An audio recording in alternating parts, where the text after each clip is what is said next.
এখানে ট্যাংরা মাছ ভাজছি, আর ট্যাংরা মাছের মধ্যে দেওয়া আছে নুন আর হলুদ। এইটা দিয়ে ভাজা হচ্ছে মাছটা। খুব কড়া ভাজবো না, মোটামুটি হালকা। এখানে কিছু মাছ ভেজে রেখে দিয়েছি, ট্যাংরা মাছ কিছু বড় ছোট মিশানো আছে। বেগুন কেটে রেখেছি, বেগুন দিয়ে হবে ট্যাংরা মাছের ঝোল। আর তার সাথে আমি দেবো হচ্ছে কালো জিরে, একটু পেঁয়াজ, একটু রসুন, টমেটো, কাঁচা লঙ্কা। এই দিয়েই তৈরি। ভাজবো বেগুনগুলো।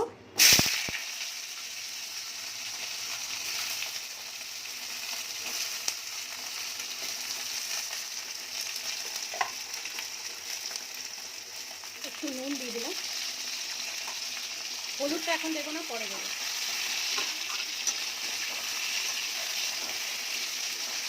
বেগুনটা ভাজা হয়ে গেছে, বেগুনটা এবার বার করে নেবো আমি। মোটামুটি ভালো করেই ভেজেছি, বা ঝোলেও একটু ফুটবে এটা।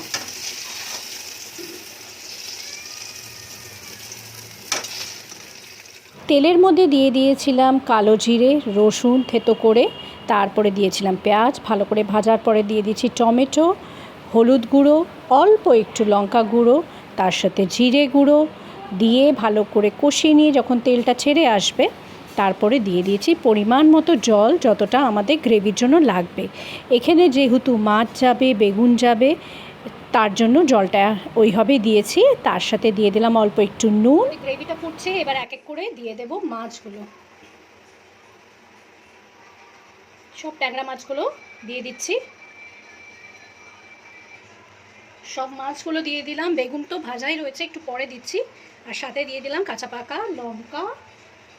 আর এটা ফুট ধরলেই মোটামুটি আমাদের মাছের ঝোলটা কিন্তু রেডি হয়ে যাবে। আমি বেগুনটা একটু পরে দিচ্ছি, এটা একটু ফুটুক, তারপরে দিচ্ছি। কালারটা কি অসাধারণ এসেছে। এবার এর মধ্যে দিয়ে দিচ্ছি বেগুনগুলো, কেন মাছটা মোটামুটি ফুটে এসেছে, বেগুন তো অলমোস্ট ভাজাই আছে।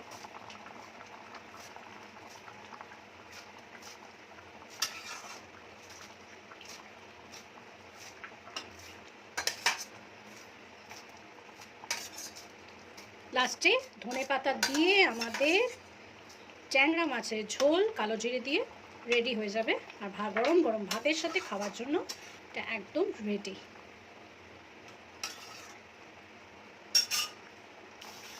লাস্টে দিয়ে দিচ্ছি বেশ কিছুটা ধনেপাতা। ধনেপাতার ফ্লেভারটা অসাধারণ লাগে, আর সেটাই দিয়ে দিচ্ছি বেশি করে। মাছের ঝোলটা পরিবেশন করে ফেলি। এবার ট্যাংরা বেগুনের ঝোল রেডি অ্যান্ড সার্ভড। এই দেখুন, এটা হচ্ছে সেই ট্যাংরা মাছ। খুব সিম্পল রেসিপি, ট্রাই করে দেখবেন আর আমাকে জানাতে ভুলবেন না।